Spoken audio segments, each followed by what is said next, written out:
All right. Hello, good evening. Welcome everybody to Café Psi on this fourth day of October 2021. Our guest tonight is Dr. Alex Moskowitz, PhD in astrophysics from Carnegie Mellon University, newly minted just this year. Before I go into our introduction of Alex, I would, of course, like to take a moment to thank our sponsors. Café Psi is presented by PPG and sponsored by Cook Myosite. And not to sound too cheesy, but by good folks like you. So if you like Café Psi and you want to help us do more of what we do, obviously, monetary contributions are appreciated, but one of the best ways you can support Café Psi is to spread the word, invite your friends to join us here, share those links, and really, bring someone along to the audience. That is absolutely one of the best things that you can do for this program. That out of the way, it is my distinct honor to introduce Alex Moskowitz. Alex recently earned his PhD in astrophysics from Carnegie Mellon University. His research focused on tiny dwarf spheroidal galaxies that orbit the Milky Way, which he uses to test theories of dark matter and gravity. Alex has shared his expertise and enthusiasm for the cosmos for many years at the Science Center Skywatch public observing nights, first as a volunteer and now as an official Buell Planetarium presenter. In his free time, Alex enjoys playing the cello and participating in improv comedy at the Steel City Improv Theater. With that, I'm going to mute my email notifications and proudly turn over control of our presentation to Dr. Alex Moskowitz. Take it away. All right, thank you. Yes, thank you for having me. Again, I'm very happy to be back here, even if it is virtually. And I'm going to be talking about dark matter today and what it is, or what we think it is, and how we look for it. So as Brad said, I'm Alex Moskowitz. I graduated in August from Carnegie Mellon University, and I really want to know what dark matter is. That's kind of my deal. You'll see that me and many other people were unsuccessful in finding it. That's a little spoiler, but we'll start in the 70s and 80s, sort of introducing when it was first discovered. So on the left, we have a picture of Vera Rubin, who was the first person to discover this. And she was looking at the motion of stars and galaxies. So stars orbit around their galaxies. So right here we have this yellow star, and we can see its path orbiting. And the direction of its current motion as it orbits is actually away from the center of the galaxy a bit. So what holds it in the galaxy? Gravity, of course. The center of the galaxy is where most of the stars are. That's where the highest, concentration of matter is. So gravity sort of points in that direction. And so we have gravity holding these galaxies together, holding the stars in their orbits. So Vera Rubin was looking at what happens when you go away from the center of the galaxy. So we'll start with this graph here. So on our x-axis, the horizontal axis, we're looking at the distance, in this case, light years from the center of the galaxy. And the y-axis on this plot is the velocity of stars and other objects in the galaxy. And this dashed line is what we expect if there was no dark matter. Most of the matter of the stars of a galaxy is in the center. And so as you go away, gravity gets weaker and the velocities of stars in the outer regions should get slower.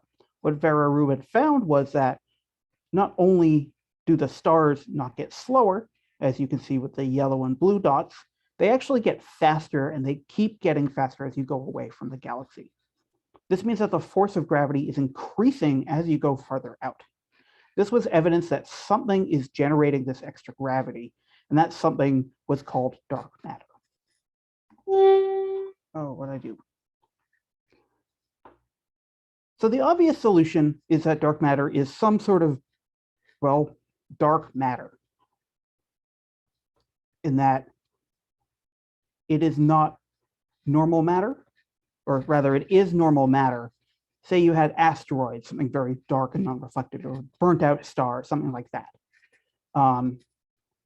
That's the first step. but it turns out that dark matter cannot be normal matter. Normal matter in this case refers to such things, protons, neutrons, electrons, and the stuff that those build. So all atoms and anything made out of atoms like us. There's two reasons that we don't think dark matter can be normal matter. The first is through something called Big Bang nucleosynthesis, which is a long and hard to spell word that basically means nuclear fusion. During the time right after the Big Bang, the universe was very hot and very dense. And in those conditions, nuclear fusion could happen. You could, as this diagram on the left shows, you take protons and neutrons, and you can fuse them into what is called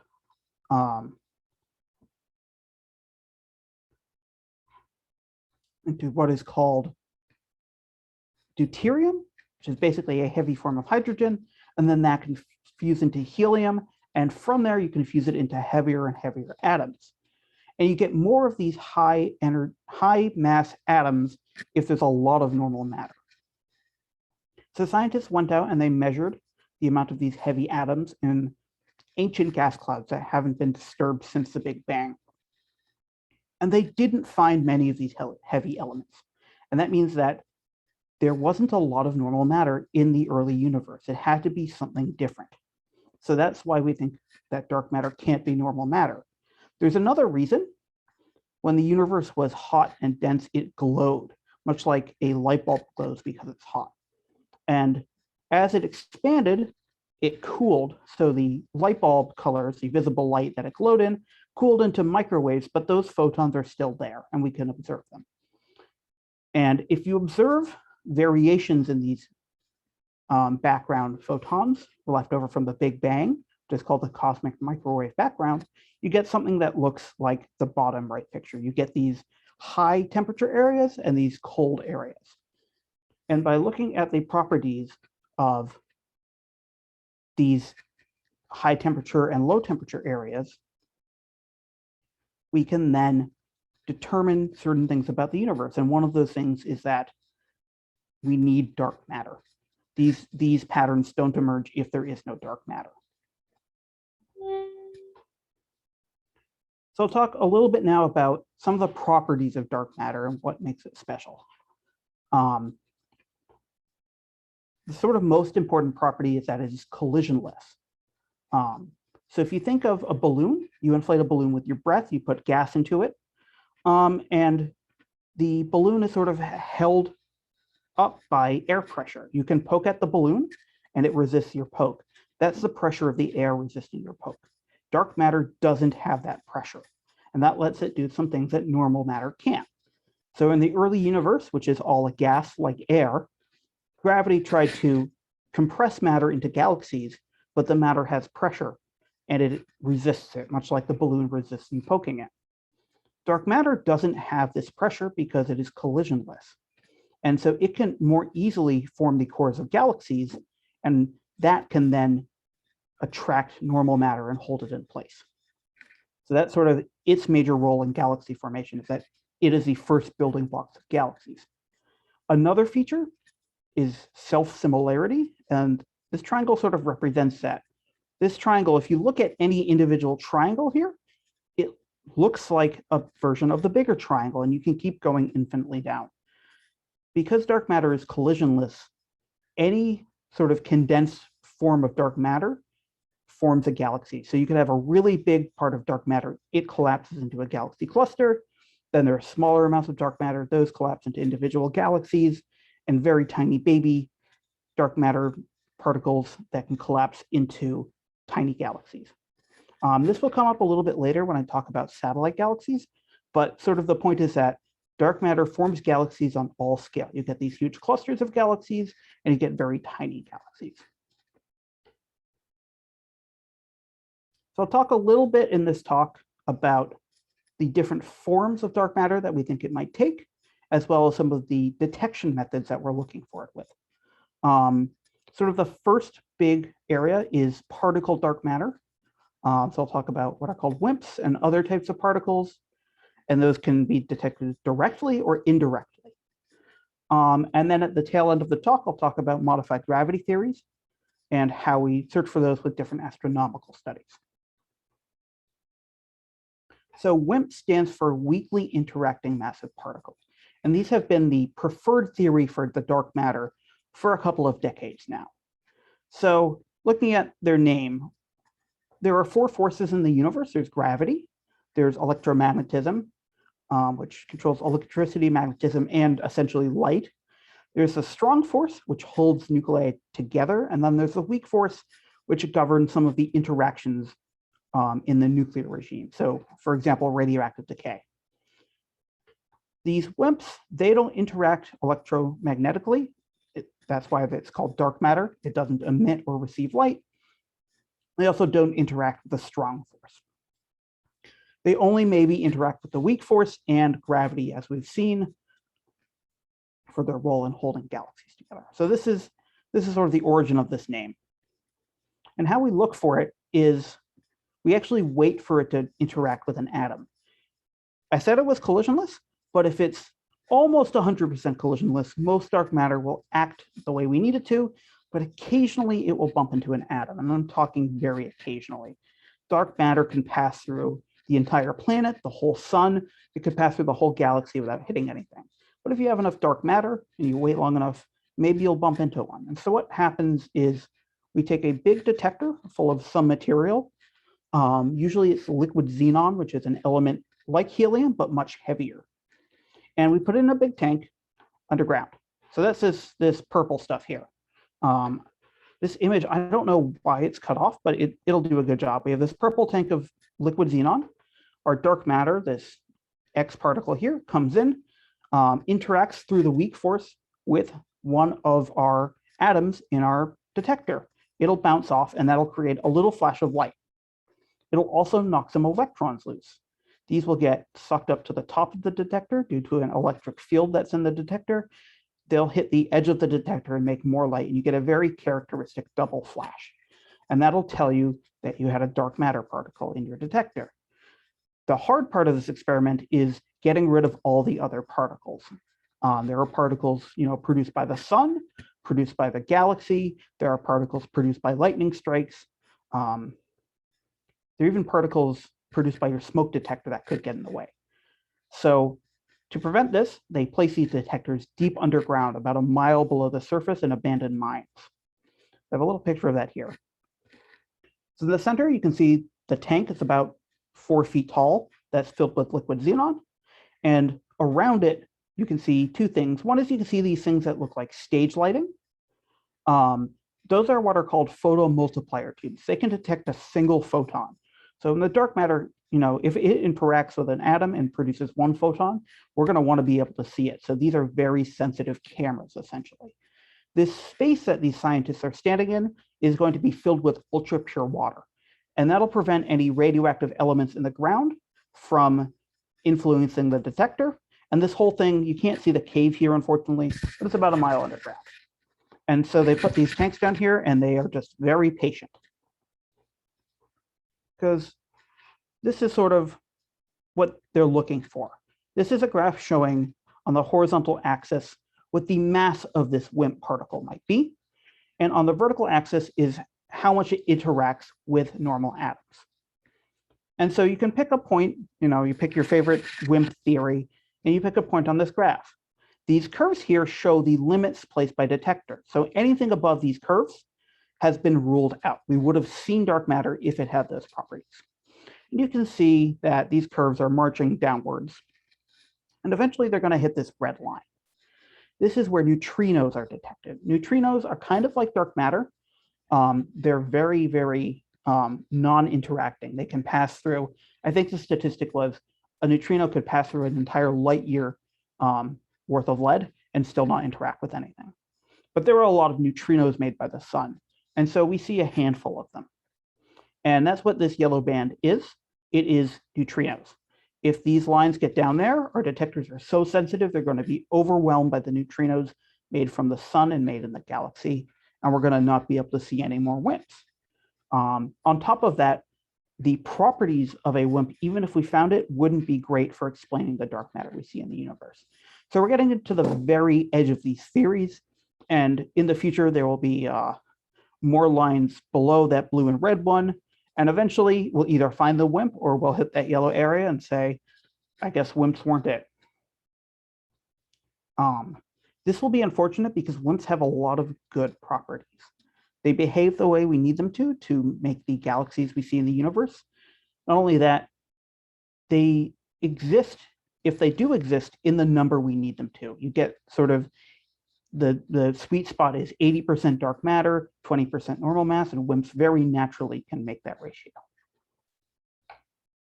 The next method that we'll look at, moving away from WIMPs and into other particles, is called indirect detection. So dark matter, even though it doesn't really collide with normal matter, it might collide with itself more.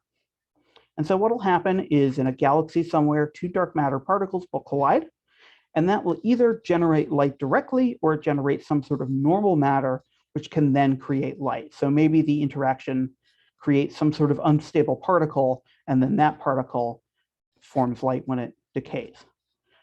The other option is that if dark matter itself is unstable, we could see that decay directly. And so what we do is we turn our particle detectors to the skies. We look for large concentrations of dark matter to try to find where these collisions might be happening. Two major targets. We have the center of the Milky Way. It's the highest concentration of dark matter near us, but as I'll show in the next slide, there are some unfortunate other objects there that sort of complicate it. And there's also the Milky Way satellite galaxies that I'll show in a little bit. These are much smaller than the Milky Way center, but they're also much cleaner sources. So the Milky Way is very noisy in high energy particles. So we're looking for the high energy particles that are produced when two dark matter particles collide. And in the center of the galaxy, in addition to a lot of dark matter, is stuff like the supermassive black hole, Sagittarius A star. It produces a lot of high energy radiation. There are neutron stars, white dwarfs, X-ray binaries, all of these very energetic objects that might produce a signal. And what we're looking at here is the gamma ray sky. So this is an image of gamma rays, which are the most energetic photons, taken over the whole sky. And we can very clearly see not only the Milky Way and how it gets very bright at the center, but all of these other sources over the sky. And so we need to model and subtract away this image if we want to find evidence of dark matter. So a better place to look is in the closest galaxies to the Milky Ways. So right here, this is a little diagram of what is called the local group. It's our closest galaxies. We've got the Milky Way, we've got Andromeda, which is our largest nearest neighbor. And then we've got these tiny little galaxies that orbit the Milky Way. They're extremely small, extremely dim. Some of them are actually dimmer than stars you can see in the night sky. But there's a lot of them, and they have a lot of dark matter. And so if you take all of their dark matter and you add it up and stack it, you have a pretty good chance of seeing the signal from decaying or colliding dark matter without that annoying background we get from black holes and neutron stars. And so this is a lot of what I worked on in my research, was with these tiny little galaxies, trying to model them better and understand them.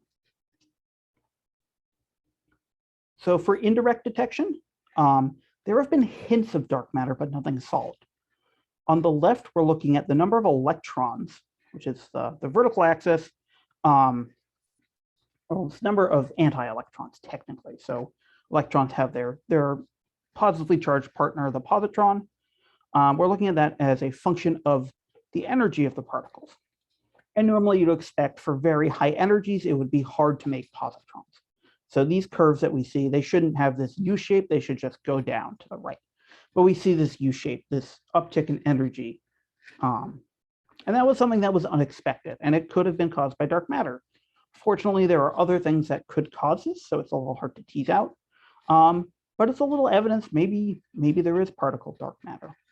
On the right side here, we're looking at counts of high energy photons. So on the x-axis is the energy of the photon we're looking at, and the y-axis is how many of them we get.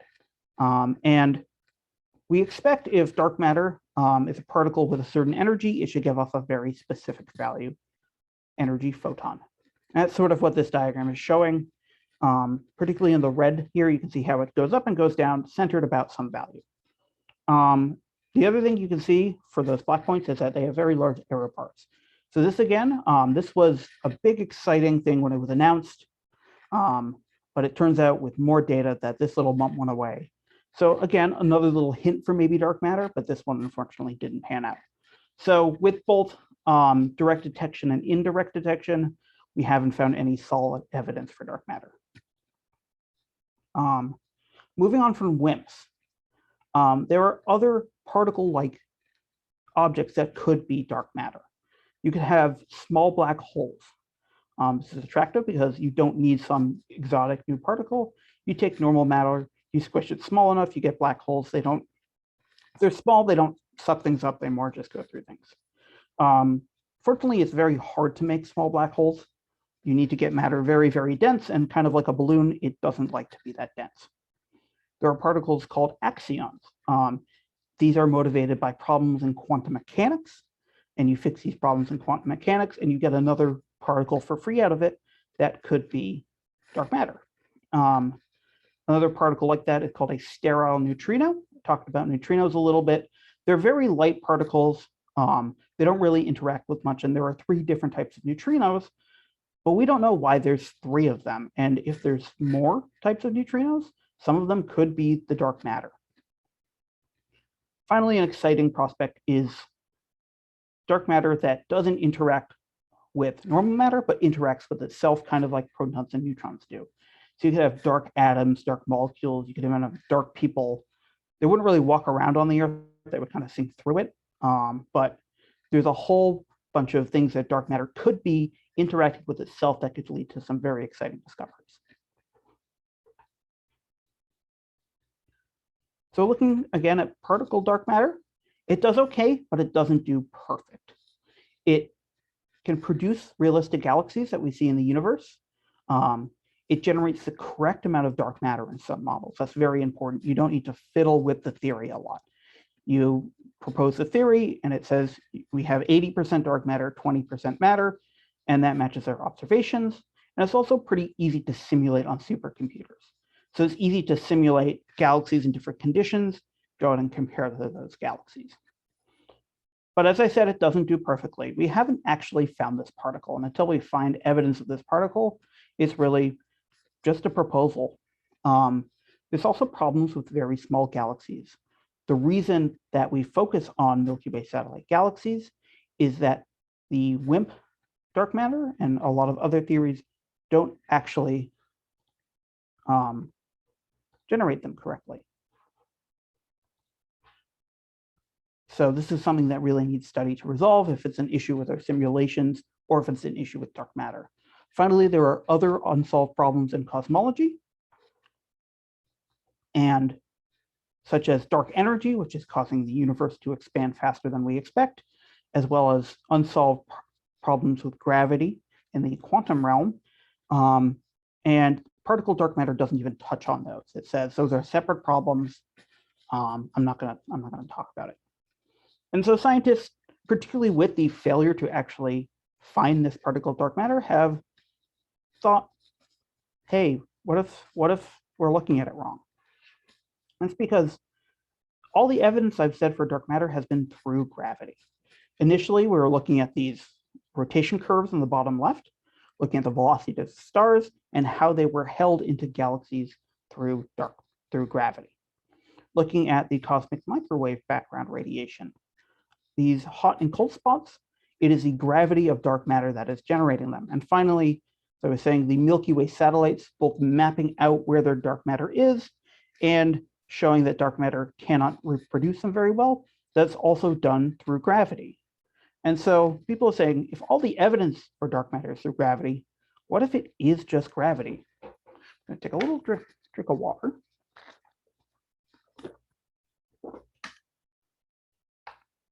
And so now I'll dive into modified gravity, starting with a very brief history of gravity. So this guy on the left is Isaac Newton, kind of a quirky dude. Didn't make friends well, but he was very good at math and science. And he came up with what is called Newtonian gravity. It was the first successful theory of gravity. And it basically describes interactions of planets and stars. It describes orbits. It's what makes space travel possible. One of its key features is that space and time are static and unchanging. Space is kind of in all dimensions, the same.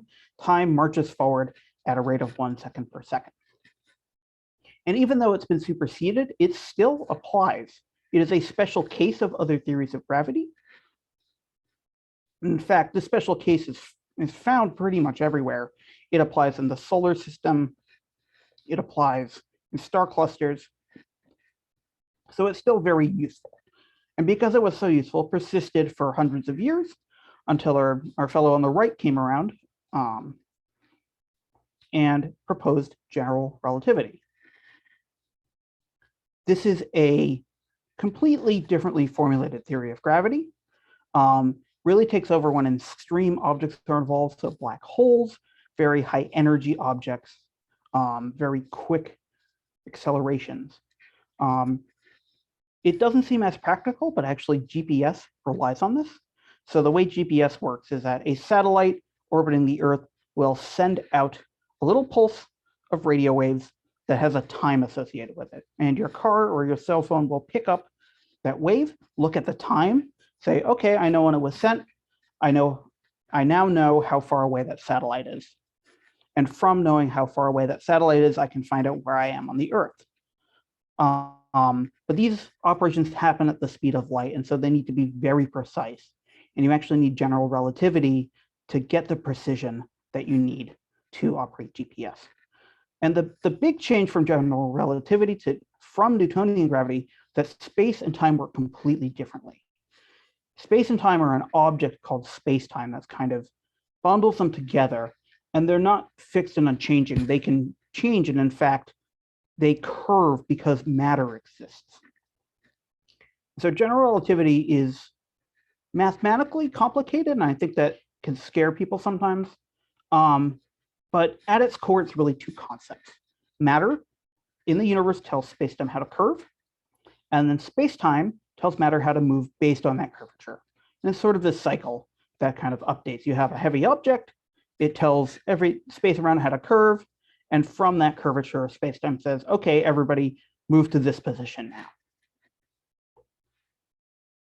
And so here's a little demonstration of that. Hopefully it makes it a little more visually easier. It's called gravitational lensing. So on the left, we have the Newtonian picture. We have our space here, represented by this green grid. It's fixed. We have a massive galaxy and a star behind it, and the star sends out a ray of light.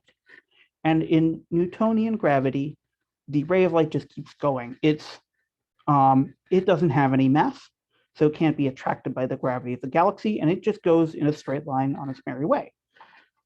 The situation on the right with general relativity is very different. You can see that the galaxy bends the space around it. It curves the space. And so this light ray coming from the star goes through the space. And even though it isn't really deflected by any force, it follows the curving space and ends up with its path shifted. So this is sort of the fundamental underpinning of general relativity. It's space and time that are sort of shifting, and everything is just going on straight through this curved path. And so now that we've got this general relativity framework, we can look at dark matter. The first theory to try to explain dark matter, not as a particle, but through modifying laws of nature, was called modified Newtonian dynamics, which is abbreviated to MOND. And it first changed Newton's laws. So on the left, we have force equals mass times acceleration. You might remember that from high school or college. And MOND said, well, force is now mass times this factor mu times acceleration. And this factor mu depends on the acceleration in question. The acceleration is really high. When I say really high, it's compared to this value called the scale acceleration. That's a property of the universe. So just like, say, the electric charge on an electron or the constant that determines the force of gravity, this is some fundamental constant. The acceleration is much bigger than this. The forces that everything feel are normal. This mu has a value equal to 1. But if accelerations are very, very light, then this mu factor is equal to the acceleration. And this increases the force that's felt. And this would explain dark matter because the acceleration far away from the galaxy center, hundreds and hundreds of light years, is very, very weak. And so this increases the force way out there away from the galaxy and would cause velocities to speed up and cause that increasing velocity curve that we saw on the second slide I showed. And this is pretty successful, it turns out, this minor change. It really did explain the velocities of stars and galaxies. It had a lot of momentum, then it hit a kind of a brick wall. And it's called the bullet cluster. And the bullet cluster relies on gravitational lensing. So this diagram is a little complicated, but I'll go through each of the parts. So this is a picture of two galaxy clusters that are colliding. So in the white here, these sort of circular objects, these are galaxies. And I've used these arrows to point out the center of the galaxies. It's a little hard to tell, but where those arrows are the center of the clusters. And these two clusters have collided. Now, galaxies are mostly stars, and stars are very far apart. So the galaxies themselves pass through each other. The gas in the galaxies, on the other hand, doesn't. It's spread out pretty uniformly. And so what you can see in the pink here is that this gas has formed some shock cones, particularly the one on the right. You can see this cone that's caused because the gas has collided. Now, in galaxy clusters, most of the normal matter is in the pink gas. And so you would expect, you say, where is the center of gravity of the clusters? It should be in the pink gas. Under MOND, it's normal matter that produces dark matter through this modified F equals ma. And so the center of gravity should be near the pink gas. So scientists went out and they used gravitational lensing to look for where the center of gravity was. They looked for the highest amount of distorted light, and they found that it was with the galaxies. So it had to be something collisionless. And this was thought to be really strong evidence for particle dark matter. There are other theories of dark matter that can generate this, but one thing is certain is that MOND cannot do this. And so this is very heavy evidence against MOND. But even though MOND was ruled out, it sort of started the thinking that maybe maybe dark matter is some sort of modified gravity. So to finish the puzzle here, we need one more little piece of information that Einstein gave us. And that's E equals mc squared. Everybody knows that E equals mc squared is energies equals mornings times coffee squared. If you have more coffee, you have more energy in the morning. I think this is the more relevant one. Yeah, energy equals mass times the speed of light squared. We're used to this, for example, with nuclear energy. We're taking mass and turning it into energy. That's what powers nuclear reactors and, unfortunately, atomic weapons. You can, however, do this in reverse. You can take energy and convert it into mass. And this means that energy, because it's really mass, exerts gravity. I'll show you an example of this. If we have a very, very heavy star, at the end of its life, it will start to collapse. It's held up by nuclear fusion in its center. Eventually, it will run out of fuel for that. The center will stop producing energy and the star will collapse. Now, normally, as it collapses, you're shoving all this material into a small space and the pressure increases. And you expect this would resist gravity, just like with the balloon. If you try to squeeze on the balloon, it'll resist you. It's got internal pressure. However, as you increase the pressure, the temperature, which is a measure of the thermal energy, how much energy each atom has, increases. And through E equals mc squared, the energy has mass. It's treated the same in general relativity, and this actually increases the gravity. And if the temperature gets high enough, this will overcome the pressure, and the star will collapse into a black hole. So not only can you turn energy into mass, in general relativity, energy has gravitational mass. And this is sort of key to getting dark matter from gravity. There's two steps here that I mentioned, sort of in the cycle of general relativity. I'll just get each of them modifying them. So I'll first talk about the matter part. So looking at how matter tells spacetime how to curve.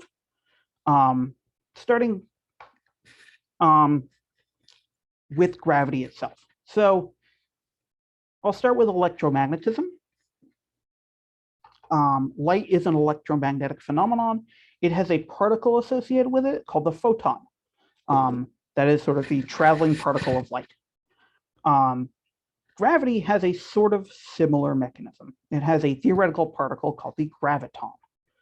And recently, it was discovered that gravity can actually emit radiation through the form of gravitational waves.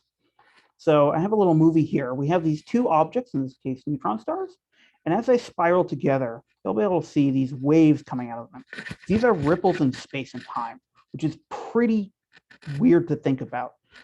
You know, you have a ruler, and as this wave passes through, the ruler gets longer and shorter. But this is what indeed happens. And this particle called the graviton, much like the photon, in general relativity, it doesn't have any mass. But if you change it so the graviton does have some mass, then you can generate extra forces of gravity, and that will lead to dark matter. So that's one of the ways you can change gravity to get dark matter. Another way is through string theory, which is the theory of gravity that's supposed to explain everything. It's supposed to work in the quantum realm. It's unfortunately hard to test, but this could also explain dark matter. The way string theory tries to work is you have more dimensions. So we have our three spatial dimensions. You can go up and down, left and right, forward, back. String theory says, well, what if we had 23 dimensions total? And you say, well, I don't see 23 dimensions, I see 3. And so string theorists come back, they say, well, we made them really small. So you can't see them, but it's possible that energy can sort of leak across from them. And this extra energy through E equals mc squared exerts an extra gravitational force. And so this could cause dark matter as well. This is another way. We have this string theory of gravity. It has this extra energy that gets turned into gravitational force. Now we'll look at the other half of this general relativity cycle, looking at how space-time tells matter how to move. So this is hopefully the only slide with any math on it. And no, you don't need to know the math. Just figured it'd be a little easier to picture what's going on if I had the equation here. So the way that general relativity works in practice is you look at the curvature of space-time. So you have the matter, you use the matter to determine the curvature, and this sort of Rij is called the curvature tensor. It contains a whole bunch of numbers that tell you about the curvature of space. And what general relativity does is it summarizes it into this one number called the Ricci scalar, and then that gets inserted into the equations of motion for gravity. So what theorists said is, okay, we've summarized this as one number. What if instead of just the number in there, we had, you know, the number squared? So we take this Ricci scalar, we square it, we put it into our equations now, or we take the square root of it and we put that into the equations, or any function of the Ricci scalar that we want. This allows us to generate any universe we want. If we want a universe that has no dark matter, only normal matter, we can pick a function of this one number and choose that. If we want a universe that's 2 days old and is dark energy and normal matter and elephants that can fly, theoretically, we could find some equation that takes this number and maps it into that universe. So it's a very flexible option. And through this, we're able to change sort of the link between the curvature and the equations that tell matter how to move. So this is the two ways that we can modify gravity to get dark matter, either modifying, when I say modifying the curvature, adding an extra energy to gravity to generate this extra force. This works well because it's motivated on the small scale. We've got string theory, we've got these graviton particles. No issues on the small scale, and you build that up into large scale of galaxies and clusters. Disadvantage is that you have to produce the correct large scale. So you can't go in knowing the large scale that you want. You find a small scale that works and you have to test and see, and usually it doesn't make the right large universe. On the hand, modifying these equations of motion, you fit any universe you want. You take the universe we have today, You say, I want to model that. You find the equation that fits it. The unfortunate part is the other way. You bring it down to the quantum scale of electrons and protons, and it's unstable. Suddenly you're ripping atoms apart, and stars don't form anymore. So each of these has advantages and disadvantages, and you have to be very careful how you do it. So the question is then, how do we actually test modified gravity? There's two main ways. The first is with the velocity curves I've been talking about throughout this talk. Different theories of gravity produce different curves. So dark matter sort of produces this curve where it increases as you go out. Theories of gravity might have it stop or fall, or it might look very different in the central region. So that's one way to test it. Another way is looking for extreme physics like black holes and neutron stars. If you find unexpected behavior there, that will tell you that general relativity isn't behaving as we expect it. So these are the two ways that we can look for these modified gravity. It's not so much a thing we can do on Earth, relies on astronomical observations. Like particle dark matter, though, there's no strong evidence that dark matter is modified gravity. There are some theories that have been ruled out. MOND is one of them. I talked about the bullet cluster. There's another popular theory called emergent gravity that deals with the fact that we live in the universe with a finite age, and the fact that there's this finite age influences how gravity works. It had a lot of promise. Fortunately, a paper that I think is in the final stages of publication that I and some others worked on pretty much rules that out, unfortunately. So this is a popular theory that has been ruled out. There are other theories that are just hard to test, such as string theory. It's easy enough to look for velocities of stars. It's very hard to devise an experiment that will look for hidden dimensions. So some of these theories, while they're very nice, they don't really mean much because we can't test them. And then we've got some that are theoretically incomplete. They explain dark matter, but they don't explain something else. So that's these theories that take the Ricci scalar and modify it. They work on the large scale very well, but you have to make sure they work with all physics. And so between the three of these issues, there's no strong evidence that dark matter is modified gravity. It could be, we just don't know yet. And so those are sort of the three main classes of dark matter that people are looking into. We've got our WIMPs, which we detect in our underground liquid xenon detectors, which we've been doing for decades and running out of space to look for them. At some point, we either find the WIMPs or we don't. We've got our other types of particles, such as black holes and different types of neutrinos that we detect looking for their decay or collision products in the sky. And then finally, we've got modified gravity. We test this astrophysically, looking for extreme objects or velocities. It's got many options, but it's also got lots of issues because you have to merge the quantum scale with the whole entire universe scale. And that's all I've got time for. Thank you all for listening. I know that was a lot of information. Some of it had a little bit of math. So there definitely took bravery. And I'll leave you with this image I took. I was lucky enough to do some observing at a telescope in Chile called the Magellan telescopes. So this building you see on the left is probably 4 stories tall. It's a huge telescope, and it looks really pretty in the sunset. All right, thank you, Alex. That was from this biology major's perspective, very, very interesting. And I think that our audience also found it to be rather interesting. And we've got a couple questions already in the hopper. So if you haven't found it yet, at the bottom of your Zoom screens, you should find a button for Q&A.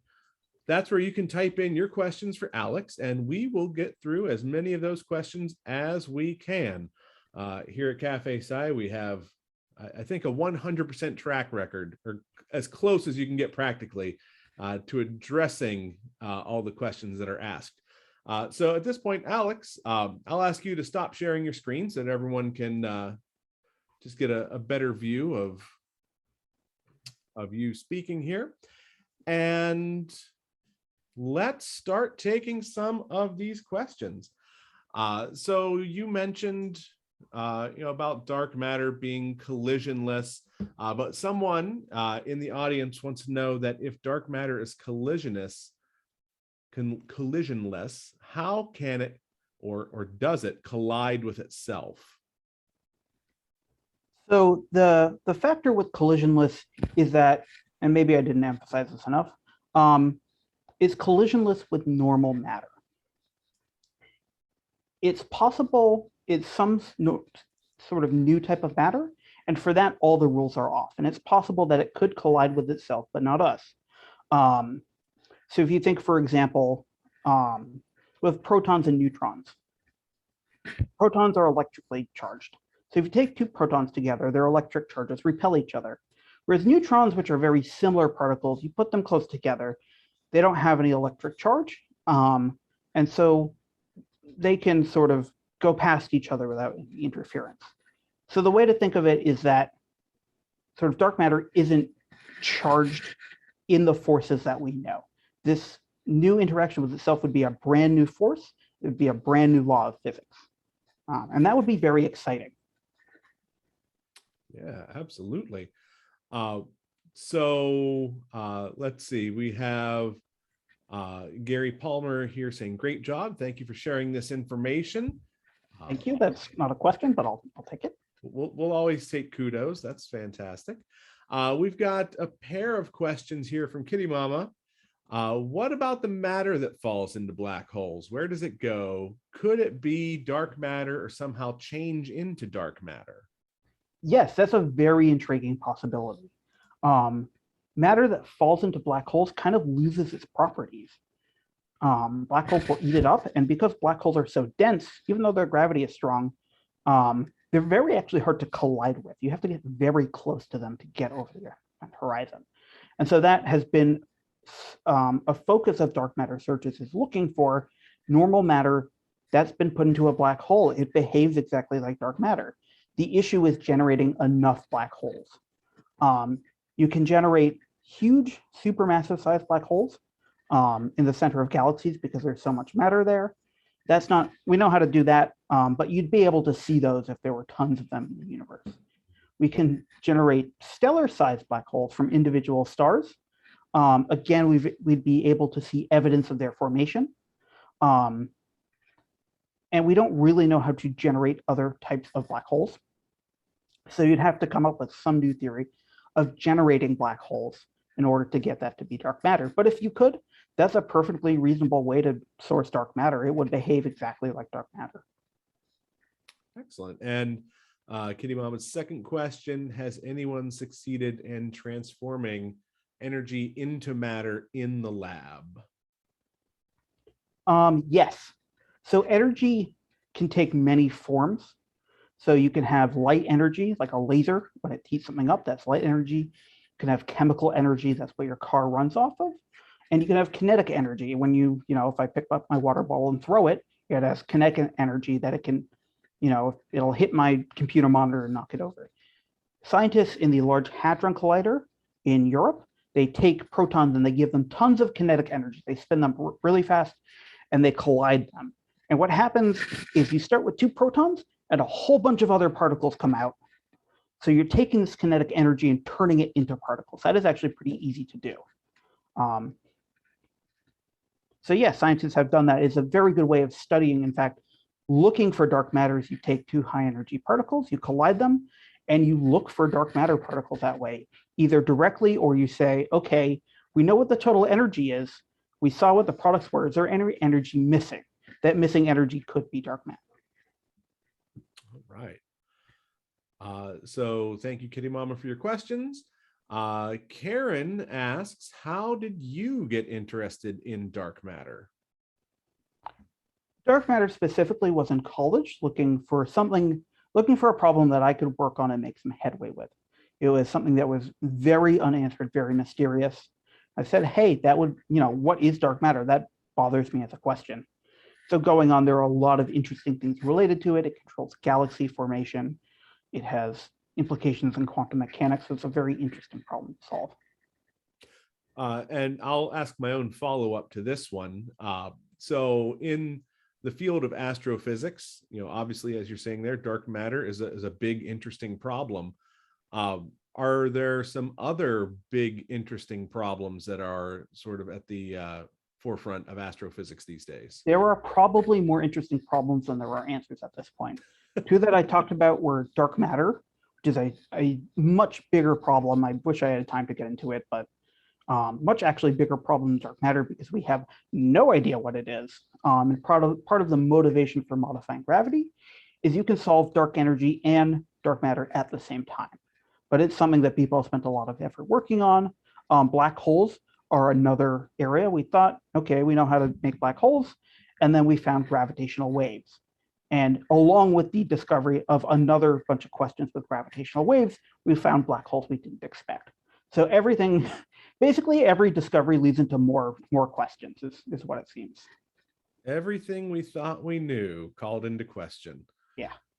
Okay, well, and speaking of gravity, Drew asks, is there any other explanation for gravity other than gravitons? What is gravity made of? That is a great question, and if you answer it, you'll get about 6 Nobel Prizes. There are basically many different theories of what actually is gravity. So general relativity, as I described, it is gravity on the very largest scale. But if you look on the quantum scales, nobody really knows. The traditional way of looking at quantum things with particles and stuff breaks down for gravity. It just doesn't apply. So you have to pick up something new. So I mentioned string theory. It's a way of dealing with that by introducing more dimensions. There's something called quantum loop gravity that says basically there's a sort of a smallest bit of space. So the same way there's a smallest particle like the electron or the proton, there's a smallest bit of space. And that's what, the way that smallest bit of space behaves will tell you about gravity. Emergent gravity is one I mentioned briefly. It has to do with the fact that gravity can arise through the linking of atoms in quantum states. And so an atom over here can influence an atom over there. So that's another way of looking at it. It's basically looking at the equations and saying what sort of other objects behave the same way. Mm-hmm. Hopefully that makes sense. And there are a lot of different options. It's a very interesting theoretical field, and it's actually led to discoveries in mathematics from people trying to consider what could gravity be? And they say, what if it's this? And they say, wow, this is a really interesting field all on itself. Yeah. And, it's really interesting to me whenever you look at things on all these different levels, like the example of gravity. I mean, everyone that you talk to has an intuitive sense of what gravity is, but none of us really absolutely know. Yeah.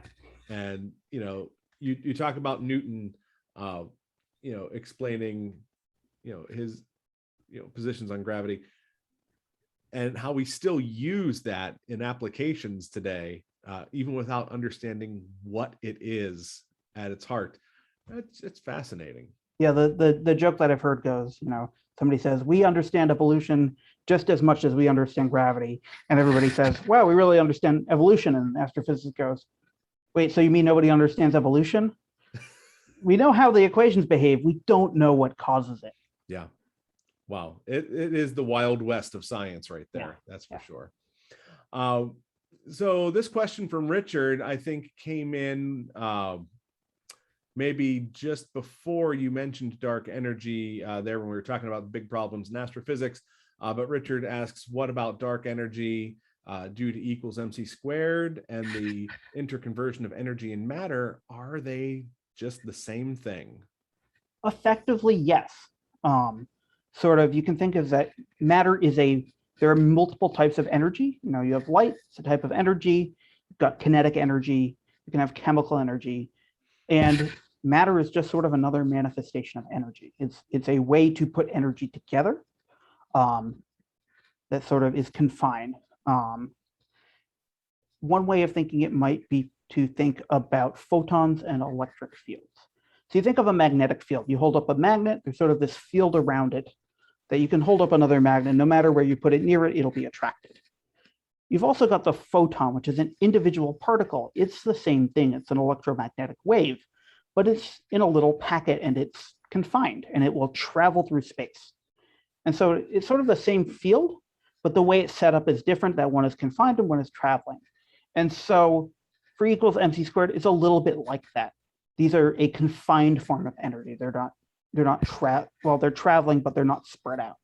Mm-hmm. And so you can sort of merge them through each other the same way, I guess if you took your magnet, you threw it fast enough, then you've got a traveling form of energy. Yeah. So Mike has a question here. Going back to the initial finding, accelerating galaxies not explained by gravity, that started the search of dark matter. Have any other theories been proposed to explain that observation? And Ron asked just a moment later what equations led to the existence or suspected existence of dark matter. So we can sort of combine those two questions, I think. So for sort of the initial findings, so it was first that stars were orbiting galaxies too fast. And there were other theories. So I mentioned MOND, that was sort of a very good theory for measuring that. What happened then is we started finding that everything orbits everything. So stars orbit galaxies, smaller galaxies orbit bigger galaxies, and then those orbit in galaxy clusters. So while you could do something that would specifically explain stars, you have to explain why all of these orbits are affected by dark matter. They all orbit faster than they should. Mm-hmm. And once we started doing computer simulations, then you can specifically look at the orbits of specific objects over time. And so it's not sort of an average thing. It's every object has to have its orbit explained, and it has to have that extra gravity accounted for. And sort of what equations has led to the existence of dark matter? For the discovery, it was really looking at the velocity, trying to predict the velocity of objects. We can go out and measure those velocities to pretty good precision. And that found it. In terms of theoretical, I don't know if there's a lot of equations that led to the existence, but when I was talking about the WIMPs, basically the Big Bang is this hot, dense environment. It's, again, everything goes back to E equals mc squared. You've got all this energy. And so the equations that tell you where does that energy go, what particles does it make, that sort of leads to the dark matter. You produce this many protons, you produce this many neutrinos, you produce this much dark matter. Depends on the properties of the dark matter. And so it's these equations that sort of, they relate to how much of each thing you make that has to do with how they interact, how they pop in and out of existence. All right. Thank you for answering those questions. We have reached the end of our submitted questions. I think we do still have a few minutes left. If anyone has been sitting on a question, wondering if you should ask it, the answer is yes, you should ask the question, because there might be someone else wondering the same thing as you. And while we give folks that last chance to chime in here, Alex, is there anything that you would like to add? Is anything that people should follow to learn more about your work or cutting edge information in the hunt for dark matter? Nothing specifically that I can think of.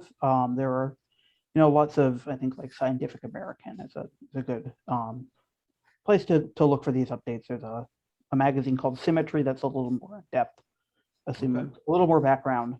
But yeah, and if you're in Pittsburgh, come to the Science Center and to the planetarium, because it's a great resource for space stuff. Some of the new films there absolutely blew me away when I saw them for the first time.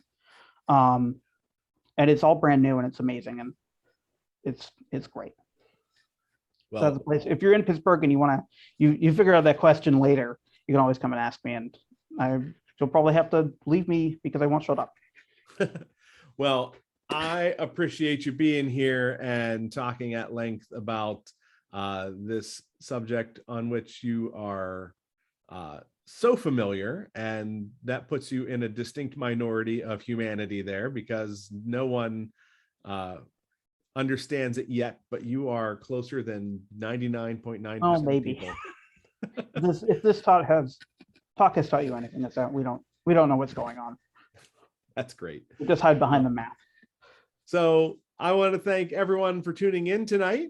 This talk will be available on Carnegie Science Center's YouTube channel, so be sure to check that out in the next coming days. If you want to go back and sink your teeth into this further, or share this with your friends, like I said, sharing Café Sci is one of the best and easiest ways that you can support what we do here with this program. And next month, be sure to come back and join us as we welcome Sandra DeVincent Wolf from Carnegie Mellon University, who is an expert in modern cutting edge manufacturing technologies and 3D printing. It should be another fantastic presentation. Alex, thanks for being with us tonight. Yeah, thanks for having me. Everyone out there, see you in a month. Take care.